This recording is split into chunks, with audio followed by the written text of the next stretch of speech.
warahmatullahi wabarakatuh. Jumpa lagi di channel Ogebro88. Pada video kali ini saya akan membahas tentang operasi hitung pada bilangan bulat. Operasi hitung yang dimaksud yaitu tentang tambah, kurang, kali, dan bagi.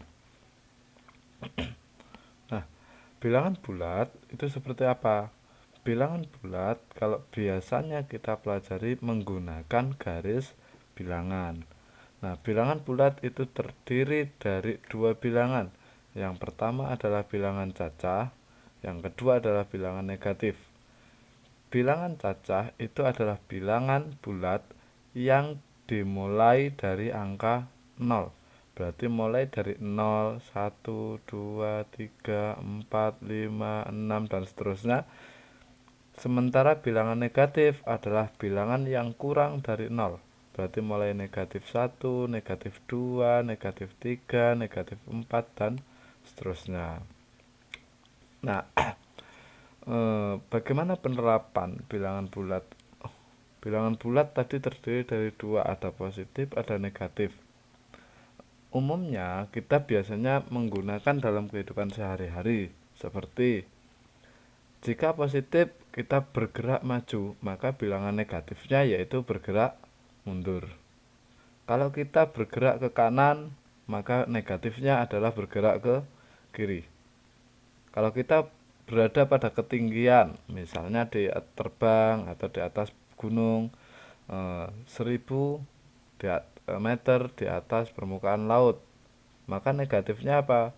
Berada pada kedalaman 500 di bawah permukaan laut.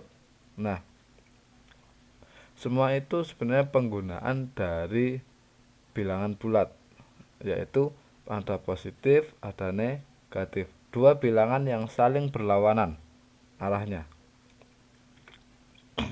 Nah, karena kita akan fokus pada operasi hitung bilangan bulat, ada dua cara yang nanti akan saya jelaskan. Pada video pertama ini, saya akan menjelaskan tentang bagaimana cara kita menggunakan garis bilangan. Jadi ada dua, nanti bisa garis bilangan, bisa juga kita akan gunakan pemisah tanda. Pada video kedua saya akan jelaskan yang ini.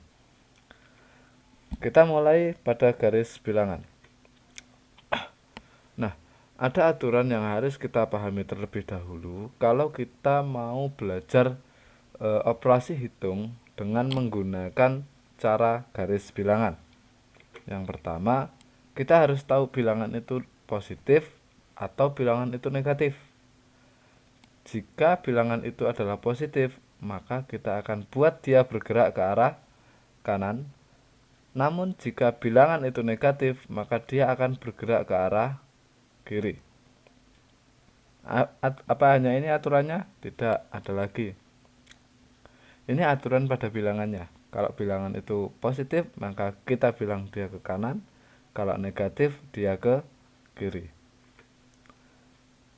Nah, kalau ditambah, sekarang operasi hitungnya. Kalau dia ditambah, maka kita teruskan arahnya. Tapi kalau dia dikurang, ya berarti kita berbalik arah. Oke. Langsung kita contohkan dalam bentuk prakteknya. Nah, misal kita punya 4 ditambah 2. Bagaimana cara kita menggunakan garis bilangan? Kita harus lihat dulu bahwasannya angka 4. Nah, 4 itu positif, sementara 2 juga positif. Karena positif maka nanti dia akan bergerak ke arah kanan. Ditambah, operasi hitungnya adalah ditambah berarti kita teruskan arah. Nah, penerapannya gimana? Kita mulai yang pertama dulu. Dia bergerak ke kanan sejauh 4. Nah, begini. Ini sejauh 4. Kemudian ditambah, teruskan kemana? Positif 2. Positif 2 berarti ke arah kanan lagi sejauh 2. 1, 2. Nah, begini. Berarti jawaban akhirnya adalah yaitu 6. Nah, itu cara kita menggunakan garis bilangan. Contoh lagi. Nah, bagaimana kalau negatif? Kita punya bilangan negatif 4. Bilangan ini negatif. Sama bilangan negatif 2, negatif. Berarti kalau negatif nanti ke arah kiri. Operasi hitungnya positif. Positif kemana? Kita teruskan. Oke, kita coba. Negatif 4. Nah, begini. Negatif 4. Kemudian diteruskan arahnya yaitu negatif 2. Negatif 2 ke kiri juga. Nah, negatif 2.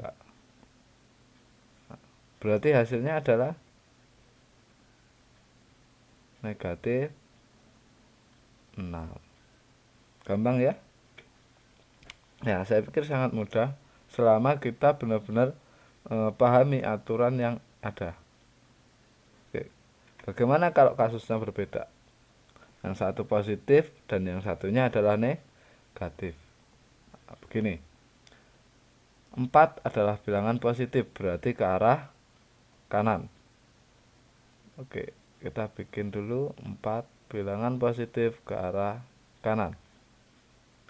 Ditambah, kalau ditambah berarti teruskan arahnya. Diteruskan kemana? Negatif 2, berarti ke arah kiri. Diteruskan ke arah kiri sejauh 2. Nah, begini. Sehingga jawabannya adalah 2.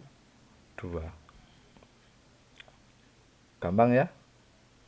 Oke, kita cari kasus lagi. Nah, kasusnya sekarang saya balik. Kalau tadi yang negatif yang belakang, sekarang yang negatif yang depan. Negatif 4, berarti ke arah kiri sejauh 4. Kemudian ditambah. Ditambah itu diapakan? Teruskan arahnya. Kemana? Positif 2. Berarti kita teruskan ke arah kanan. Ini tadi negatif 4.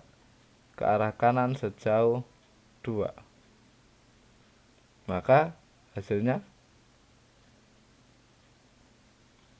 ya negatif 2. Benar.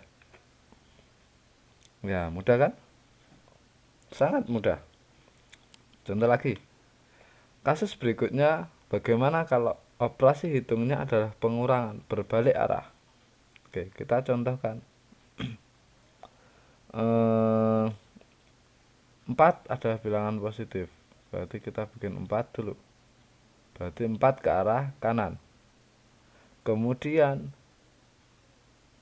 2 ini kan harusnya ke arah kanan. Karena ini dikurang, berarti dia harus balik kanan. Harusnya 2 itu kan ke sini.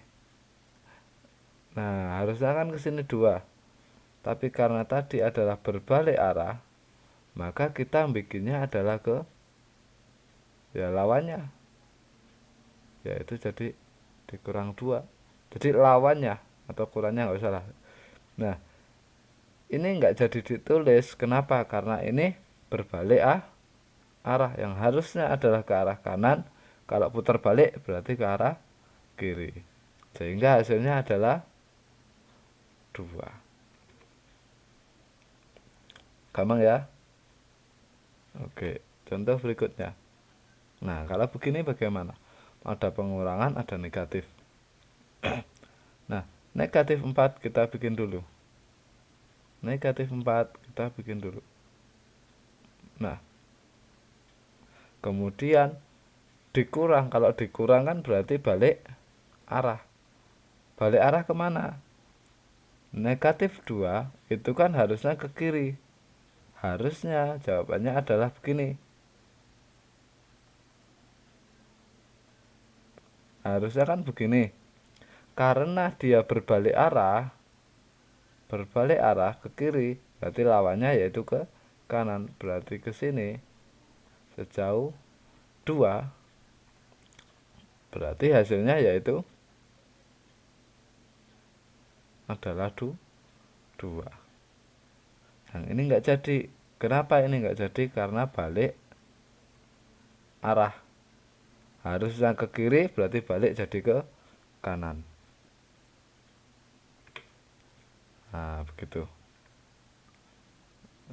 Sudah ya? Gampang ya? Gampang sekali. Sekarang kalau begini, negatif 4 itu ke kiri, negatif 4 ke kiri. Nah, begini kan ya? Dikurangi. Kuranginya kemana? Nah, dikurangi berarti kan balik arah. Mana yang balik arah? 2 itu kan harusnya ke kanan, positif 2. Harusnya kan begini. Nah, gini kan duanya. Karena ini disuruh balik arah, berarti dia harus ke kiri. Berarti harusnya ke kiri sejauh 2. Nah, begini. Yang ini enggak jadi. Kenapa? Karena balik arah tadi. Sehingga hasilnya yaitu, nah, begini, negatif 6. Nah, gampang ya. Nah, semoga enggak pusing. Jika masih agak bingung, coba diputar-putar lagi video ini. Nah, sudah. Saya pikir itu cara membuat garis bilangan. Untuk latihan, silakan coba buat garis bilangan dari soal ini. Nanti jawabannya bisa dilihat di kolom komentar. Nah, belajar matematika tidak cukup sekedar dihafal, harus dilatih, harus dikerjakan. Oke, selamat belajar dan terima kasih. Semoga bermanfaat. Jangan lupa untuk subscribe, like, dan share video ini jika bermanfaat. Jumpa lagi pada video selanjutnya, yaitu tentang pemisah tanda. Terima kasih. Wassalamualaikum warahmatullahi wabarakatuh.